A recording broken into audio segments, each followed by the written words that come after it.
তো আরকে স্পোর্টস আশা করি তোমরা সবাই সুস্থ ও ভালো আছো। এই ভিডিওতে 2 থেকে 3টে গুরুত্বপূর্ণ খবর শেয়ার করা রয়েছে।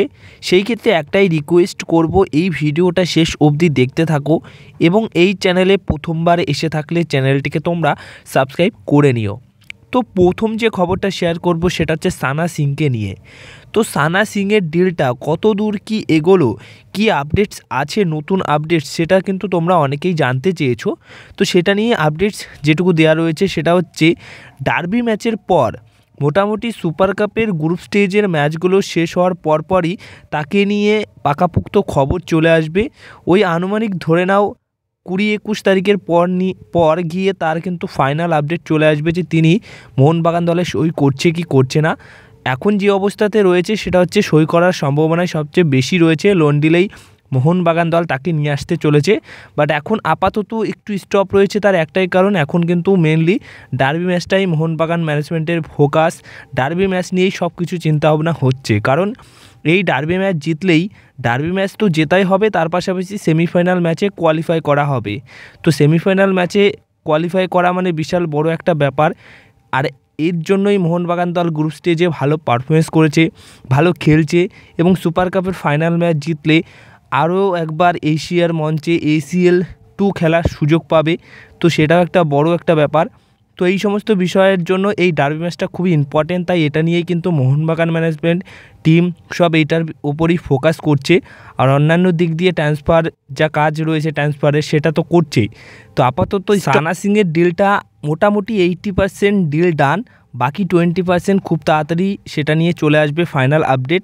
বাকি 20%-এ কী হয় সেটা আশা করি তোমরা সবাই জানো। অফিসিয়াল অ্যানাউন্সমেন্ট, খাতায় কলমে সই স্বাক্ষর, এই সমস্ত বিষয়গুলোই কিন্তু এখন বাকি রয়েছে। আর সেটা নিয়ে পাকাপোক্ত আপডেট আগামী উইক বা আগামী সপ্তাহতেই চলে আসবে।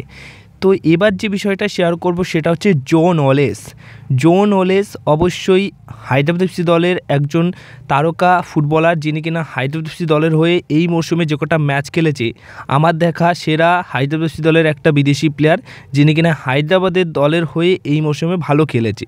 তো সেই প্লেয়ারটি, সেই বিদেশিটি কিন্তু তার সোশ্যাল মিডিয়া হ্যান্ডেলে অফিসিয়ালভাবে জানিয়ে দিয়েছে যে তার সাথে হায়দ্রাবাদ FC দলের আর কোনো রকম সম্পর্ক নেই।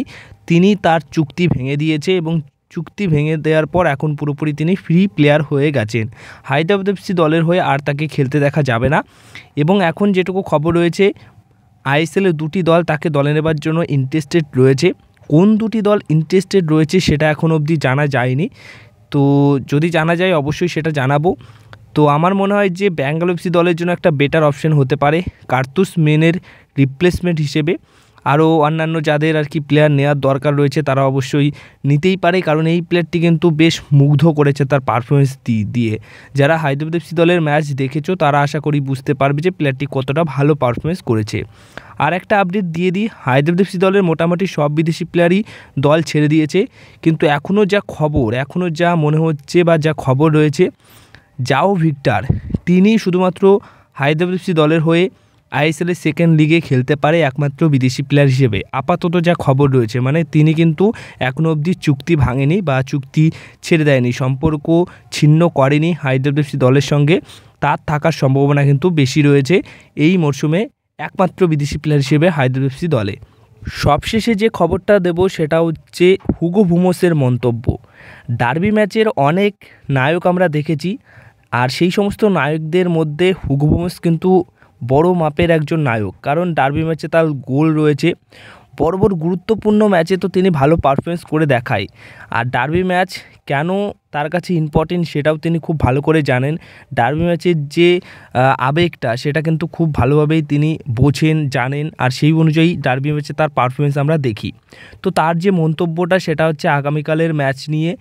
সেটা তিনি মন্তব্য হিসেবে যেটুকু বলেছেন যে আগামীকালের ম্যাচ আমাদের কাছে খুবই ইম্পর্টেন্ট ম্যাচ। ডার্বি ম্যাচের কদর, ডার্বি ম্যাচটা কীরকম ম্যাচ, সমর্থকদের এই আবেগের ম্যাচ আমি জানি কিভাবে খেলতে হবে। ডার্বি ম্যাচ হারা মানে হারা, কোনো রকম এক্সকিউজ, কোনো রকম অজুহাত দিলে হবে না, জিততে হবে ডার্বি ম্যাচ। এরকমই হয় ডার্বি ম্যাচ।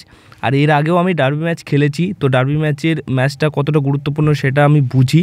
আগামীকালের ডার্বি ম্যাচে জয় ছাড়া আমরা কিছুই ভাবছি না, আমাদের একটাই লক্ষ্য রয়েছে, ডার্বি ম্যাচ জিততে হবে এবং আগামী ম্যাচে আমার নিজের ছন্দ, নিজের পার্সোনাল যে খেলাটা সেটাও আরেকবার প্রমাণ করব, এরকম একটা মন্তব্য করেছেন। হ্যাঁ, এটা কিন্তু তোমাদেরকে মানতেই হবে যে এই সুপার কাপ শুরু হওয়ার আগে হুগো বুমসকে নিয়ে মোটামুটি বেশ আলোচনা চলছিল, তাকে ছেড়ে দেওয়া বা তাকে ছেড়ে না দেওয়া, এই সমস্ত বিষয় নিয়ে। তো এই সমস্ত বিষয় তো তিনিও জানতে পারেন বা তিনিও বুঝতে পারেন যে তাকে নিয়ে আলোচনা চলছে সোশ্যাল মিডিয়া হ্যান্ডেলে, ছেড়ে দেওয়া বা ছেড়ে না দেওয়া নিয়ে, এই সমস্ত বিষয় তিনিও জানেন, বোঝেন। তো সেই অনুযায়ী তার মনেও কিন্তু একটা ক্ষোভ রয়েছে। তিনি কিন্তু আবারও বড় ম্যাচে নিজেকে প্রমাণ করার চেষ্টা অবশ্যই করবেন।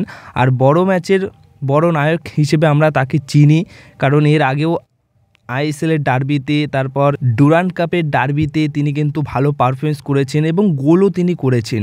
তাই খুবই ইম্পর্টেন্ট প্লেয়ার মোহনবাগান দলের জন্য, অন্তত ডার্বি ম্যাচে এবং অন্যান্য ম্যাচেও। আর ইস্টবেঙ্গলের কাল হয়ে দাঁড়াতে পারেন এই হুগো বুমস, এবং হুগো বুমসের যা ক্ষোভ রয়েছে মনের মধ্যে, নিজেকে আরও একবার ভালো রকমভাবে প্রমাণ করবে আগামীকাল, ম্যানেজমেন্টকে বুঝিয়ে দেবে যে তিনি কতটা ইম্পর্টেন্ট প্লেয়ার, কতটা গুরুত্বপূর্ণ প্লেয়ার এবং কতটা ভালো প্লেয়ার, সেটা কিন্তু বুঝিয়ে দেবে, যাতে করে যে ম্যানেজমেন্টের এক অংশ বলছে যে হুগো বুমসকে রেখে দেবে আর এক অংশ বলছে হুগো বুমসকে ছেড়ে দেবে, তো যে অংশ ছেড়ে দেওয়ার কথা বলছে তারা অন্তত বুঝে যাবে যে তিনি কতটা ভালো ভালো প্লেয়ার হুগো বুমস। সেই অনুযায়ী সেরকম পারফরমেন্স আশা করি কালকে করে দেখাবে। আর তো তোমরা কি ভাবছো, তোমাদের কি মতামত রয়েছে? হুগো বুমস কি আগামীকালের ম্যাচে একদম অন্যরকম পারফরমেন্স করবে, যেটা অন্য লেভেলের হবে? সেটা অবশ্যই তোমরা কমেন্ট বক্সে জানিয়ে দিও।